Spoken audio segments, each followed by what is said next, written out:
G'day, friends.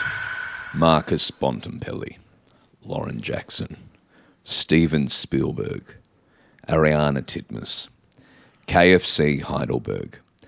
These are names who are synonymous with consistent greatness.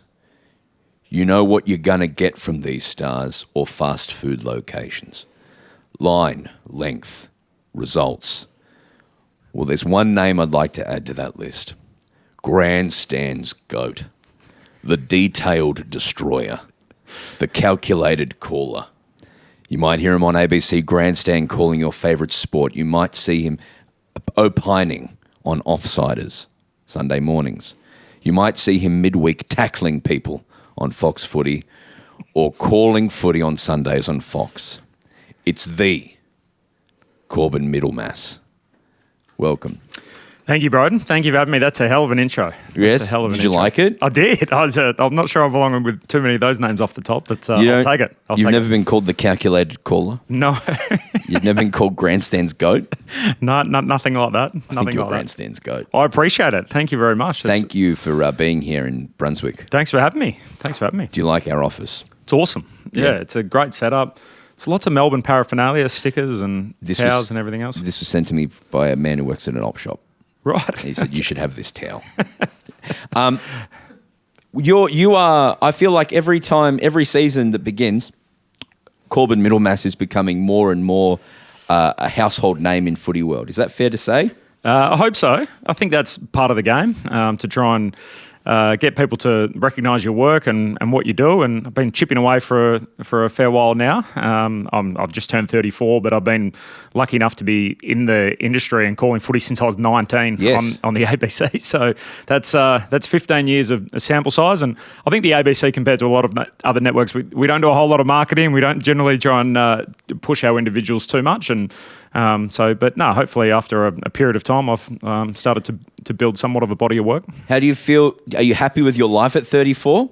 If 19-year-old Corbin saw where you are now, would he be wrapped? I think so, yeah, absolutely. Every single time I get to go to the G or go to the footy, I think that realisation hits me that this is what I always wanted to do. So, I'm absolutely chuffed to be doing what I'm doing. It's I think Ernie Johnson, the basketball commentator, always talks about it being a get-to job, not a got-to job, and it certainly is that. So I'm very lucky to be doing what I'm doing. Because I remember 2 years ago being 34 and saying I'm doing all the things that I would like to be doing. Is that how you feel, or what's something you'd like to add to your list? What's still on the bucket list? I absorb a whole lot of podcasts and commentary and bits and pieces from people in the industry, and so you sort of take little bits and pieces from everyone across the journey. And Scott Van Pelton, of course, the Sports Centre anchor. He's so cool. He's the best. And he always talks about, don't try and be happier than happy. That to be able to be a high achiever and have an appreciation for what you're doing at any one particular point in time. And I feel like this year more than ever, that's it for me. Like I spent years wanting to get to the next thing and get to the next stop along the way. And I think the nature of our industry is everyone will always be like, what are you going to do next? What's the next thing that you want to do? And to be able to have an appreciation that, I get to call every Thursday, Friday and Saturday afternoon on the ABC in some great time slots. I get to work for Fox on Sunday. And so I absolutely am just enjoying everything that I'm doing at the moment to be able to have those experiences and do them both at the same time. Congrats, mate. Very rarely do people get to do that. Yeah, no, it's very cool, and a lot of people that went before me, probably at the ABC, have helped sort of pave that way for me to be able to allow me to do two things side by side, and I'm very appreciative to the ABC for allowing me to do both as well. I've asked Jason Bennett this. I've asked Alistair now. I want to ask you, how did you get into it? Because there's a contingent. I'm sure you meet them all, but there's a lot of young people out there who just want to do what you do. There's some in the room now. How do you go about it? It's a good question. I think like anything in life, like there's no substitute for experience. So it's basically get your flying hours up as quick as you can, and that you can't sort of skip ahead steps in the journey as much as you would like to. And so I was very lucky that probably from the age of about 14 or 15, my dad was pretty red hot on me as to like, what are you going to do? What's going to happen when you finish school? And up until that point, it was very much, I'm going to play Test cricket for Australia, or I'm going to be an AFL footballer. And Dad was pretty pretty quick on the fact that probably wasn't going to happen. So he was pretty keen on me setting up a couple of alternatives, and I always took an interest in the broadcasting side of the game. And even when we would go to the footy as a family, I'd be weirdly preoccupied with what the boundary rider's doing, or who's upstairs in the box and who's calling. Who do you remember? Who were the main ones you would see? I remember because I remember Christy Malthouse was always on the boundary. And that's Mick Malthouse's daughter, and that's the boundary. But who else do you remember from that era? Well, I grew up in the West, so we had Tim Gossage would be down there, and these people that you see on TV all the time. Right, yes, WA man. Yeah, so walking along the boundary line, and and then when obviously if it was a Friday night game, you'd have your big hitters come across from over in the east to be on the boundary line, and it would have been in the 7 days when Dipper was still there. And, so I was born in 91, so and we were lucky enough, we went to the footy all the time as kids, so every second week there was someone new there. Are you public about which team you go for? Yes, I'm an Essendon fan. Right, so you don't predate West Coast Eagles, but you. So it's a bit odd. So I was a big James Hird fan when I was a kid, and I was born into basically before the time I'd turned 8. I've had photos in my childhood in 3 different jumpers. So naturally everyone in WA was a West Coast fan. Then by the time I was 4, the Dockers entered the competition, and our family were sort of Fremantle people. So Mum was pretty keen to get Dad to move across and barrack for the Dockers, and I'm not sure Dad's ever forgiven Mum for that, given the success that the Eagles have had and the Dockers haven't had since. And then I was a big James Hird fan when I was a kid, and he won the Brownlow when I was 5.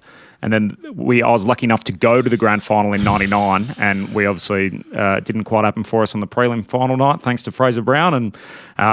And then from there, I was dyed in the wool Essendon, and they won the flag the year later. How much do you remember from 2000? Were you been 11 or 10? 9. And see, that's my maths. Yeah, and this is the point where I'm at the moment, though, Broden, where I'm thinking, is it better to have those memories, or are they so long ago that it feels like it'll never ever happen again? It feels like that for me for only 4 years or whatever, the Melbourne one. I always said it wouldn't matter, but I really would like another one at some point before I go. How is it? You just talked about cricket being a big part of you, and it's half the year. Well, it's all year round, but I've heard you talk about shifting between the two, and at this time of the year, maybe being deep in love with footy, and then by the time December gets here, that shift. Do you have a favourite, or does it shift halfway through the year? Yeah, I think it does. It does shift. It depends what time of the year you catch me. But I sort of juggled both of them 50-50. I think growing up, I was that classic kid that I was kicking the footy around all winter, and then the minute cricket came around, I'd pull the cricket bag out and get straight into that. So such an Aussie kid. I very much so. I was very lucky with my childhood, to be honest, that I was always running around in the backyard and kicking the footy around or the like. The other one was probably basketball, which I played. I was probably a better basketball than I ever was a cricketer or a footballer, but just didn't love it the same way. Didn't love it the same way. So that's interesting. In the end, it's gravitated to the other two. Did you watch have you seen the Bluey episode of what's his, Rusty? Yes. Did you cry? It was great, wasn't it? I bawled my eyes out watching that. Really deep. I was never good at cricket. I got injured playing cricket when I was in grade 5 because I was I was out on the boundary, and I got so bored that I started picking a scab and it bled everywhere, and I had to go off because I was so bored. In your whites? Yeah, with my whites, yeah. But that I thought that captured beautifully cricket's role in Australia, that Bluey episode. That gets it to you. So you are, I would say, with Marnie, of course, and with Poppy Penny, and I wish I could, maybe Catherine Murphy. Yep. You are and Abby Gelmy? Yes. You are a face of the ABC. I would say you are... People would see you as a firm representation of the ABC and grandstand sport in Australia. What is the ABC? What's its role in sport coverage? Have you ever thought about this much? That's very deep. Yeah. Yeah. I think it's it sort of prides itself, doesn't it, on just being a straight call, I think. So it's wherever you are, anywhere in the world, and we get lots of interaction from people saying, I'm traveling through Spain, or I'm on the bullet train in Japan, or whatever it turns out to be. Shinkansen, yeah. Yes, and so I feel like it's usually those kind of people that go, you know what, I'll be able to flick on the ABC and I'll be able to know what's happening, what the score is, and be able to get a clear understanding of where my team is at any one time. And even in my time in radio, I started there in 2011, and here we are in 2025, and it's changed so much in that period. We went from being very much nuts and bolts of a commentary to nowadays, it's a little more jovial, and we can have a bit more fun and a bit of a laugh with it, because people's access to information's totally changed. Like once upon a time, at the end of the quarter, you'd be reading out, Broden's had 14 kicks and 3 hand passes or whatever. Sounds right. Yeah. And nowadays it's very much like if you want all that information, you can find it on the call on your phone. Yeah. So the call should be a little bit more, storytelling, and hopefully, some analysis to be able to paint a picture as to what's happening and why and how it's happening in the game, not just the score. At the same time as well, it's the home of like sincere, detailed calling, but then also Roy and HG, and then also the Coulda Beans for a long period of time as well. Is that internally? Is that discussed? It's amazing. It's so siloed too. Like every organisation, it sort of feels like people from the outside probably think the ABC. They think there's one organisation, and we all sort of sit around in there and work together. You work on four corners, and yet the Four Corners department and the news department and what we do in sport and even what Marnie does in sport they're all very different little teams that exist inside the ABC. And it's a great point you make, because I think there's a stat out there that the ABC reaches something like 87% of Australians a week. And I always say, everybody feels like the ABC's overfunded until it comes time to save funding from the ABC. And then the first thing they say is, we're going to get rid of this department. And sure enough, someone will pop up and say, no, I think it's overfunded, but keep that because that's what I watch. And it's somebody always to do with the organisation, and everybody consumes it in different ways. Whether you're a fan of the comedy or you're a fan of the news element or the sports aspect, that you go to touch sort of one area of the ABC and you work out pretty quick that that is hitting an audience. I've dipping my toe in the sport world. I don't come from this world, but I'm very fascinated by it, and I'm someone who watches every Sunday morning and takes in a lot of media. The detail, the effort that all of you go to be right all the time. How much preparation are you doing? And do you ever find that you mess up?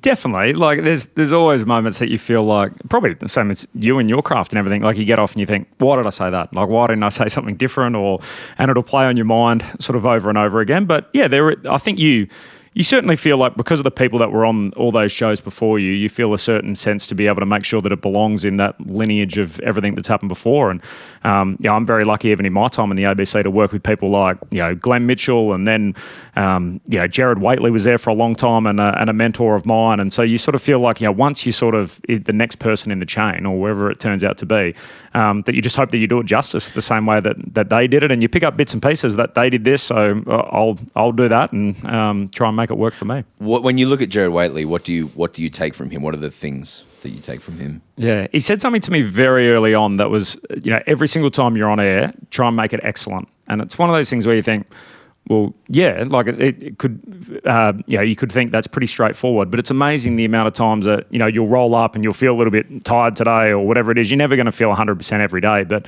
just to be, that always sort of plays in my head before I go on. And when the light goes on, to think, right, I need to make this bit as excellent as it possibly can be. That am I bringing my best all the time? How do you make something excellent? Is it in the language you use and the energy? Well, how do you make something I think energy is a big part of it. Trying to be clear, trying to be precise. Yeah, trying to make sure it's entertaining. I think that's the other thing that goes through my head a lot nowadays. It's not just, what's the score, who's got it, where is it?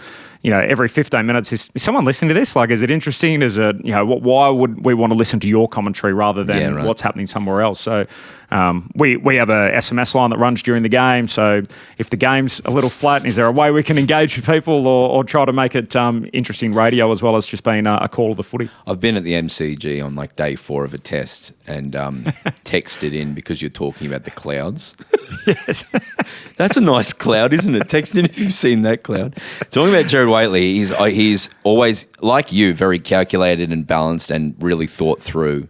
You can feel the ideas have marinated before he said them. Mm-hmm. Today, he genuinely made me laugh so much because he's doing his nut at the moment about Tottenham, and he's like, because usually he's very like, Essendon have done this, X, Y, and Z. But he's like, they are the worst organisation in the world. I hate them. Like he's gone full Essendon callback, like SEN callback line. He's really lost it about Tottenham, and I'm really enjoying it. He's a big Ange man. So they were on the Offsiders couch together, I think, way back in the day. So they've got a long-standing relationship. So it doesn't surprise me. It's so funny because he's so balanced other times, but they have absolutely cooked it. Who's your team this year, do you reckon? To win it? I think the Pies will be hard to go past. I think they're clearly the best team that is in it at the moment. And then probably to be super boring like everyone else, Geelong and Brisbane. I think Brisbane have done it in the past. Remember in this time last year, they were, 5 spots outside the 8? And then the Cats, I'm so jealous of Geelong. It was my birthday last Saturday and I was calling that Essendon game and I'm sitting there watching it and I think it's the last time Essendon won a final, I was in year 8 in high school. And then here I am, on my 34th birthday. That's ridiculous, Corbin. 34th birthday. I'm watching the Bombers play. They're getting absolutely spanked by a team that's played in 14 of the last 21 prelims. And I think, imagine being a Geelong fan for the last 20 years. Do you think that it affects your sense of self and worth? Because it does for me as a Melbourne fan. Like, I went all through high school just seeing Hawthorn kids just sort of going, everything works out. Yeah. Even Limo, a comedian, he's just like, they always find a way. Like, shut up, man. They yeah. No, I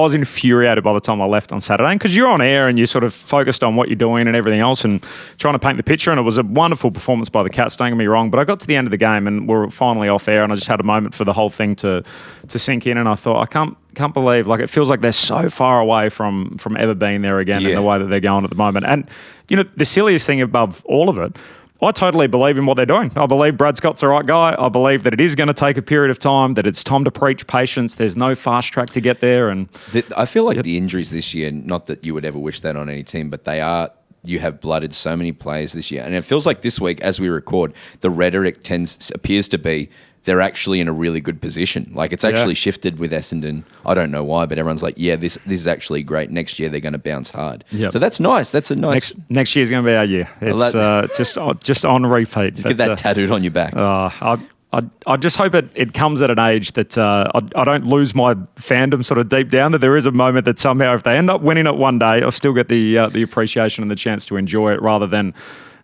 get... I think being angry and being frustrated with footy team is a good place to be because the next step is sort of apathy, and that's much harder to try and break down. And I'm worried that there's a whole generation of Essendon fans now that might be starting to feel that way. I've heard that about West Coast as well. So I would say, in the way that I consume footy media, there is a spectrum from ABC to Fox Footy. And you are at either end of the spectrum. How is that? How do you navigate that, and how do you find the experience of doing both? It's a good question. Interestingly, no one's ever said to me, hey, we're worried about your style or whatever it turns out to be, or can you dress it up a little bit here or can you tone it down a bit there? So I'm very lucky. I think the thing with us at the ABC nowadays too is we have a very young team. So it has changed so much over time, and I feel like a lot of people have this understanding of the ABC that it's, it's old and it's tired and everything else. And yet, our average age of our group would be, we got a bunch of people that are in their early 30s or in their late 20s working for us nowadays. So I feel like the whole sort of picture of the ABC in terms of the way we cover sport has changed a bit too. So so I think when people sort of hear me, they probably think a little bit that immediately would be an ABC guy. He's very much straight down the line and everything else.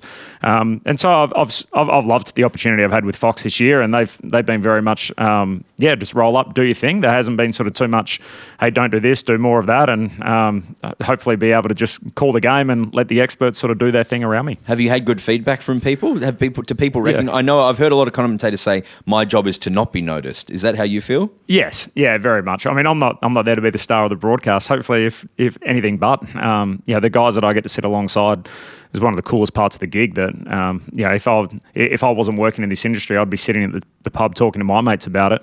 Instead, I'm watching the game, talking about it, and the guys that I'm chatting to are Brownlow medalists and Australian Football Hall of Famers. So, if anything, you want to hear from them and what they think about it. You don't want to hear from me. Do you have a favourite this year you've been calling with? You look forward when you look at the list. You go, oh, great. Yeah, at Fox or at the ABC?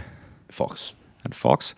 And then the ABC, one each. Yeah, I've done a lot of games with Jared Healy, and I sort of obviously knew Jared from his radio show and from broadcasting footy for many years, and we probably come at it at different ends of our career and everything else. And he's been awesome for me to be able to sort of take me under his wing a little bit and help me through it. And I did my first preseason game with him, and I was so nervous beforehand. And he cracked a joke about, we might need to get another chair in here because Corbin's wearing this one out, sort of swinging around and everything else. So I've loved working with him this year. He's are you one out on Fox sometimes? A lot of the time, yeah. So either one out or I've done some games with Dwayne Russell, and I get to work with Kelly Underwood, who I call with on a Friday night on radio. So generally either by myself or with one of those two. Is the tap an official thing? I've seen a lot of that where you go, you're on now, I'm on now. Is that official? Yeah. It's maybe it's unofficial. Maybe it's just sort of just when you need to, it gets a tap. But a lot of the other times it'll be an obvious changeover, stoppage, goal changes there, or score, whatever it turns out to be. Hawthorn versus Melbourne, you were covering for ABC Grandstand, available on the AFL app or through the ABC Listen app, or at 774 or whatever your local frequency is. And halfway through the game, you said Canadian Destroyer, which is a wrestling move, a banned wrestling move for a large. Are you a WWE guy? I am. Hell yeah. I am. Are you up to date at the moment? As recently as yesterday's Raw, I'm up to date. So you've seen that Liv Morgan she dislocated her shoulder. Yes. Can you rank, who do you think is who are you buying stocks in right now in the WWE? Oh, gee, that's a good question. Bron Breakker, surely. Isn't he the best? He's the guy. So in this interview, in this show that we do, with a previous guest has been Big Bad Bronson Reed, Port Adelaide superstar. Tsunami. How do you feel about that? I'm sorry, you can leave, everyone. How do you feel about that faction? Do you feel the long run of that faction? Yeah, I find the whole show hasn't got a lot of pace at the moment. No, so it's slow. It's so slow. Unwatchable. Let's be honest. Yep. It's unwatchable. It is a bit hard. It's a bad thing to follow. From the Cena storyline to what's going on with Seth's new faction and everything else, just give it a little bit of speed. It sort of feels like we're just sort of treading water a little bit, trying to get somewhere. But I feel like I'm optimistic about all of it. I just want to see something happen. Just want to see them get to the next point in the road. It felt like we hit a peak at not last WrestleMania, the WrestleMania before. There was a lot of work towards that. And the new writing team and the Paul Levesque Triple H-led team were building to that. And now it feels a bit misdirected. Yep. And I feel for them because things like, Liv Morgan's injury and everything else, like how would you possibly be able to write that? No. And so then that completely changes all of their plans and everything else when it comes to their creative team. But yeah, I think the Cena storyline, I don't know what on earth they're doing there. That just lost me completely. And it's got a deadline though. They keep saying he's only got X amount of appearances left. So clearly, they were meant to do the heel turn at Mania, but The Rock wasn't available, so they just brought it forward 1 month, and then they had this weird build-up to Mania and have had nothing coming out of it. Travis Scott just standing around. I don't know what's going on there. That was okay. And here's my other hot topic. I believe, because I'm an WWE watcher, but I believe the best wrestlers are actually at AEW. Ooh. So I think the best wrestler in the world at the moment is Will Ospreay. Do you know that guy? I certainly do. Yeah. And then I think you're gonna be like a Kenny Omega guy or the Young Bucks or MJF also. I think. Yeah, MJF's cool. I think just those two, and then maybe Tony Storm are the best wrestlers in the world at the moment for storyline. Are you across Tony Storm's storylines? Yes. Yeah. She's the best. That's my hot take. But I think that WWE's infrastructure. What do you think of all the ads? There's lots of ads happening now. The TKO have bought them, and now they're becoming monetized too much. It's interesting that, isn't it? Because you look at American sports for a long period of time, that they did resist advertising for a large period of time. So even when you look at things like baseball or basketball, or there's not a lot of logos or anything on the singlets or on the jerseys.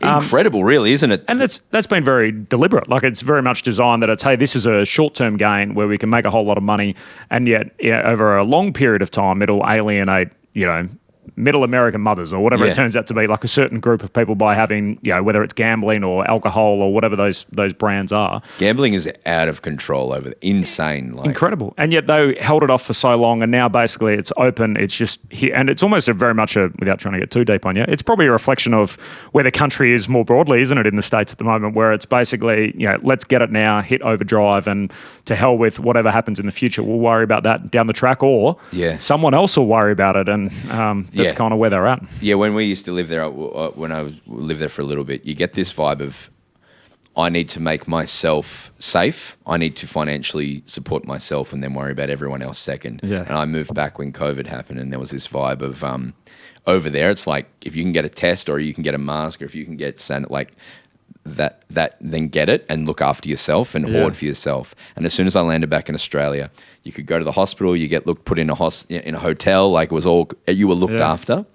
And I remember feeling like that's why going to the airport there is a disaster, and why people just money grab for gambling or whatever. It's such a core part of just get as rich as you possibly can and be safe. Yep, and that's where governments have a really important role to play. That and I know there's sort of the rise of libertarianism and everything else that goes on, but you need someone to be able to look out for your long-term horizons. It's like they talk about the tragedy of the commons, the common farming lands, where basically if there's say 100 homes or whatever, and everyone's entitled to one each, whereas if you grab from your neighbour, you essentially double your share, but you're only hurting your neighbour by 1%. But the problem is, if everybody grabs, then all of a sudden this thing that's meant to be the utopia or whatever eventually collapses, and then you end up in the position that you end up in. What is that theory? Where does that come from? The tragedy of the commons is what it's called. So it's referring to like a common farming grounds. It's like a philosophical I love it. It's It's exactly that, isn't it? Yeah. Thank you so much for coming over to Brunswick and having a chat with us. You were, I believe, in my top 5 callers even before you came on this year. Look, you were. I've actually got one for you. So you've mentioned or referred to me twice previously. So the first time was last... Have you got Google alerts on or something? No. It was brought to my attention the first time I heard about the footy with Broden Kelly, and I got sent this clip, and I reckon about 20 people sent it to me. And it was when you did basically the footy radio stations, and it was who's like what each network's all about, and you got to the ABC and you basically said, who is the ABC's callers, like who works for them? And I'd just taken the role as the lead caller that particular time, and I thought, damn, I need to build my profile. And my bosses came to me and essentially said, that's interesting, constructive feedback to take on board and everything. No one's listening, are they? There you go. And then the next time you've mentioned me is when you put me in your top 5 callers. So I appreciate that. It's amazing how it turns. You ready for the fall? I'm gonna crush you, man. Least favourite 5 callers. Most annoying commentators. I'm gonna bring you fucking down. So I appreciate it. So thank you for. Can I mark something? That meant, because you mentioned Jared Healy. Well, I have a bugbear with Jared. I feel like sometimes I'm like, it's my weekend, I'm watching the footy, and he can be a bit of a downer. And I said that, and then the next week he said like 15 positive things, and I was like, maybe I'm being paranoid, but I reckon you're a very influential man. You're right in the footy social media space. You're right, and this is what I'm happens. a power broker. It's amazing. So people notice, and to be honest, if they don't notice, they'll get sent up by 25 people that do see. That's right, and now it worries me, right? Because I did a top 5 list, and I think I kept out Adam Papalia. Yep. Because he had been on, and I wanted to be impartial, and then I got a text from him. And then but there's only so much room. But I famously didn't put Anthony Hudson in because I wanted to do like a controversial one. But surely he's not across it. Was that a statement? Yeah, it was a statement, or it's like, you got to get the comments somehow. I'm a bit of a Kane Corns in the comedic alternative sphere. Anyway. It's a rich topic though, isn't it? Like the Herald Sun bring it out once a year too. It's usually gets to August and things are a bit slow. They think, you know what, who's the top 10 best commentators in the game? And everyone straight into the comment section. AFL's 95% lists. Yeah. And rankings. Yep. That's just how people take stuff in. Corbin, thank you for being a mate. Congratulations on everything. Thank you for having me. On the video, if you're watching, we're now going to perform a Canadian destroyer. So check that out. All right. Thanks, guys. Speak soon. This is a Grouse House podcast.